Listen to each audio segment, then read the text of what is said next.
So I, uh, I just kind of picked a time to start having this conversation with people, with families about band, and also opening up the door for some questions. And I think the questions are really important for us because we're trying to see all the angles, but there are too many angles for us to see. So if you ask like if you got a question that's on your mind, I think maybe the best way to handle that is to type it in the chat window, and I can answer it either while I'm presenting some information here, uh, or just at the end when I save some time for question and answer. I'm hoping to do some additional meetings as I get more information. Oh, somebody's not muted. There you go. As I get more information, I hope to do more meetings. And I might even have some student-only ones. I know there's some parents in here, which is great too, because I want to get some questions from you as well as we go here. But yeah, I'm going to try to find some different times to have these. So one of the things I just want to present to you is that we will have band in 2020-21 school year. It's going to look different, and to quote a friend of mine, it's going to be weird, but it's going to be worth it. It's going to be worth it to play music again, to be creative, to be a band family again. So we're gonna put up with some of the weird things so that we can do this. And when I say that we're going to do band this school year, I want everyone to know, students and families to know that we have been involved, or we have been, our national organizations have funded research to try to figure out how we can do this safely. And I'm going to talk about some of that in just a moment here. But I want you to know that your students' health and safety are primary focus, and secondary to that is getting to make music again. So we're not going to put the making music in front of your students' health and safety.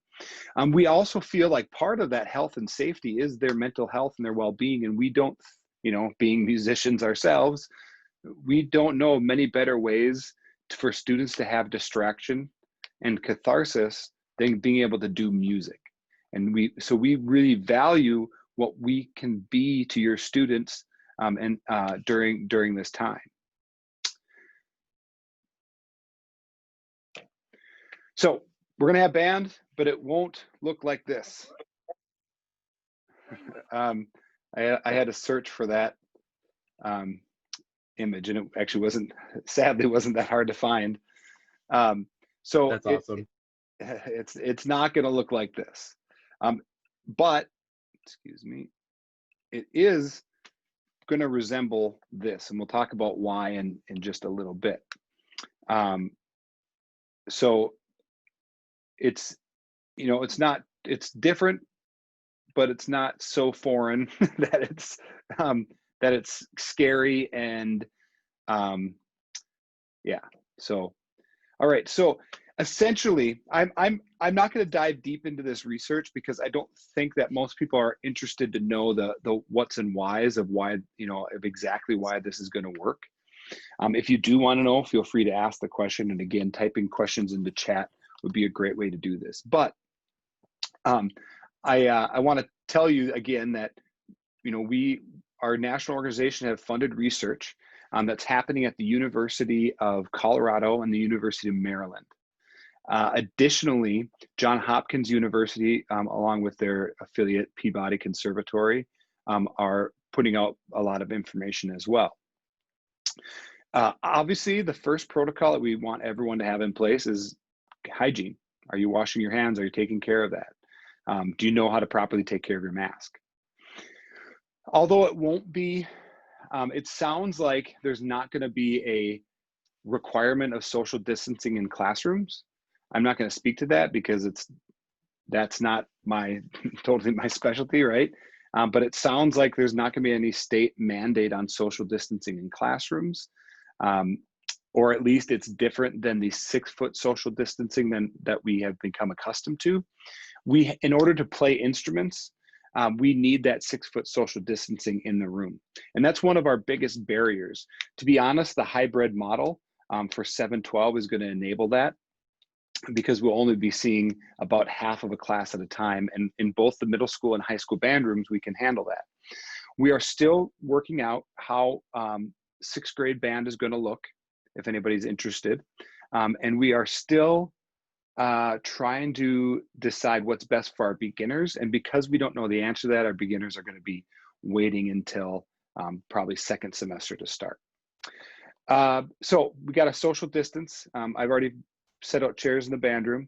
We have to put bell covers on the instrument. A bell cover is, I'm just going to go back here in my my pictures. A bell cover is this piece of fabric, and I'm working with the Booster Club to put some to get some things ready to send out to the sewers in our community to see if we can get kind of a community involvement in creating these bell covers for instruments. Just an additional note, if you're someone that's curious, they're recommending a 2-layer bell cover, and one of the layers, they really want it to be a fabric called MERV 13, which is like a filter. And so we're looking at purchasing that stuff so that we can make the appropriate bell covers for instruments. The research is really interesting. If you ever wanted to look at it, you can go find it at the National Federation of High Schools website, because these bell covers, whether it's on a tuba or a clarinet, are doing a lot to mitigate the spread of the aerosols. The numbers are really quite staggering if you want to look into that further. So bell covers on instruments, mask when not playing. And so that the idea would be that someone would have a mask that they could pull down and play and pull it back up. We are also going to be looking at the possibility of creating the mask in this picture here is a layered mask that has an opening that you can weave a mouthpiece through. So we're going to look at the viability of that.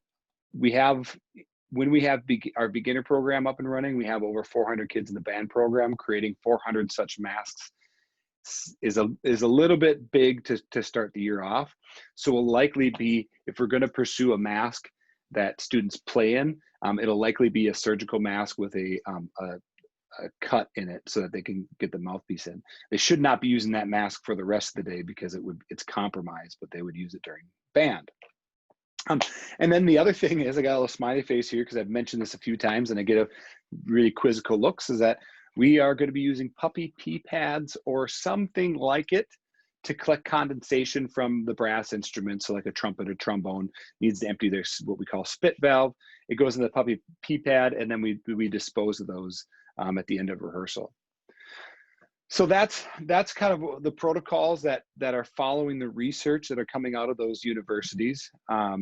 Those are the protocols we've come up with. Well, that's summarized here in this graphic that we're going to work on ordering and having posted in the band and music areas in general. And I just want to remind a little reminder to students that, you know, we're going to get back to this idea that we're going to be in the room playing music again, but there are going to still be aspects of this distance of creating virtual ensembles. And to be honest, some of it is going to be because I think there's value in it of itself. And so also to parents, like I imagine that, you know, we've talked as a music department and we see it just very unlikely that, you know, traditional concerts will be happening this year. And so our concerts will probably take on more of the form of these virtual things, but we'll hopefully be expanding the offerings, and you might even see some small ensembles come out of this. So I think that's my last slide. Really just wanted to put some information out there. I want families to be advocates to their you know, their friends and people they work with, that, you know, we can do this and we can do it safely. Now would be a great time if you have any questions. I haven't seen anything in the chat window.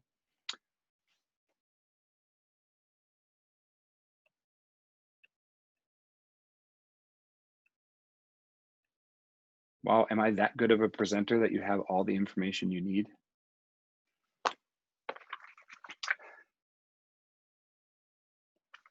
While you're thinking about the questions you're going to ask, I'm going to tell students that We are slowly over the last few years, we've encouraged more and more student leadership roles, and we've wanted to have those expand and be more and more. And I think this is going to be a great year for our student leaders to step up in some official roles for us. So you'll be seeing a survey that'll come out here pretty soon that will detail like some of the positions that are open and enable you to nominate yourself or others for those positions.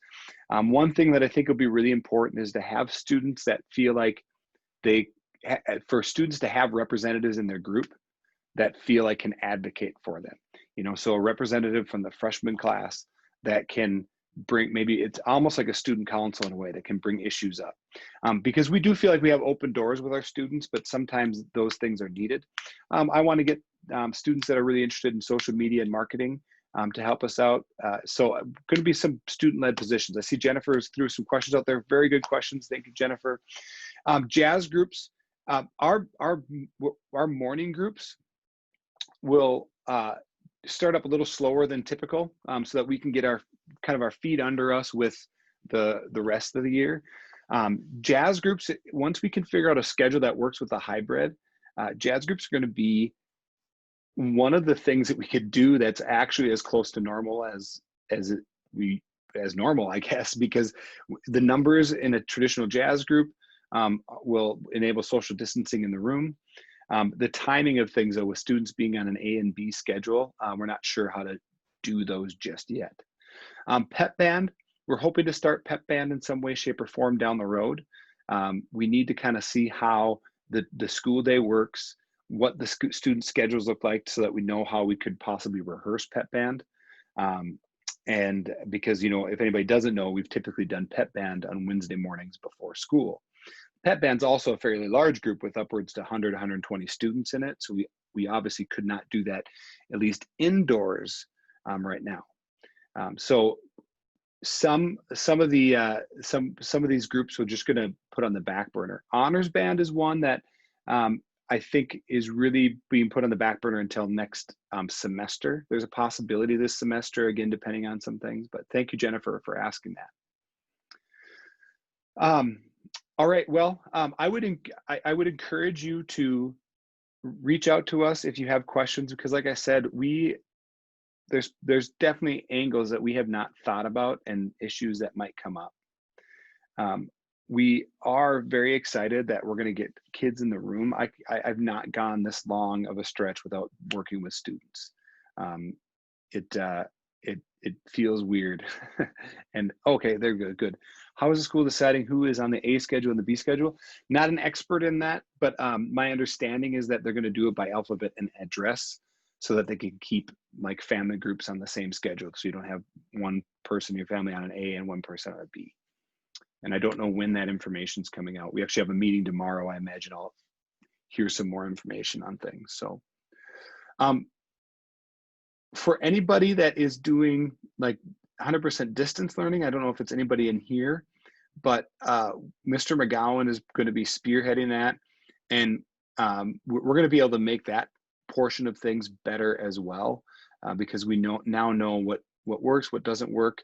We've attended, I cannot tell you how many like webinars. In the last day, I think I've watched about 4 hours of videos on how to do all this stuff the right way, from people that just know better than I do. So anyway, Mr. McGowan's going to be working on that. Yeah, if there's no more questions, that was much shorter than I thought it was going to be. So again, reach out to us with questions. I'm just going to hang around here for a little bit and just see if anybody's going to fire off a question, or if a student wants to show their face on video and tell me how their summer has been going, like Allison Bigg. How have you been doing this summer? Oh, I've been doing good for the most part. All right. Yeah. Anything fun and exciting this year? I went This to summer? Colorado for Oh, a you did? wedding. Yeah. But other than that, not really. Where in Colorado? We're Tabernash. It's like a really small city. Cool. With only like 400 people. Yeah, it was pretty cool. We love Colorado. I've got a very special friend that lives in Colorado that Jen Rogholt knows, and Elise Rogholt know very well. Yeah. And so, all right, fantastic. What Schindler's on the screen? Is it just parent Schindler's, or is there a Rebecca Schindler behind the black screen there? Ah, Rebecca, how about you? How's your summer been? Oh, you're muted.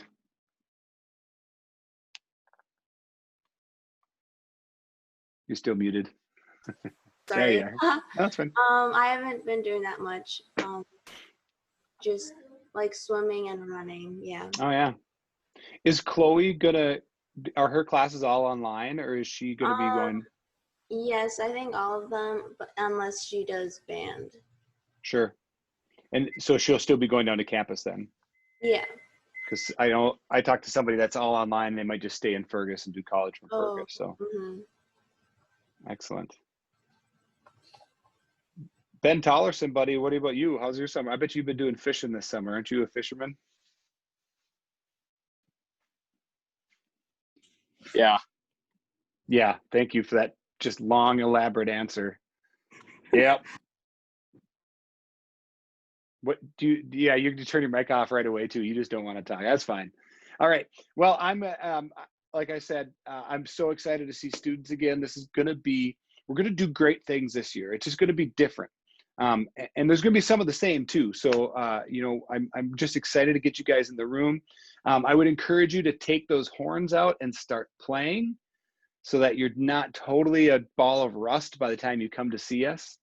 And I guess I'll just say, see everyone much later in a few weeks here. So adios.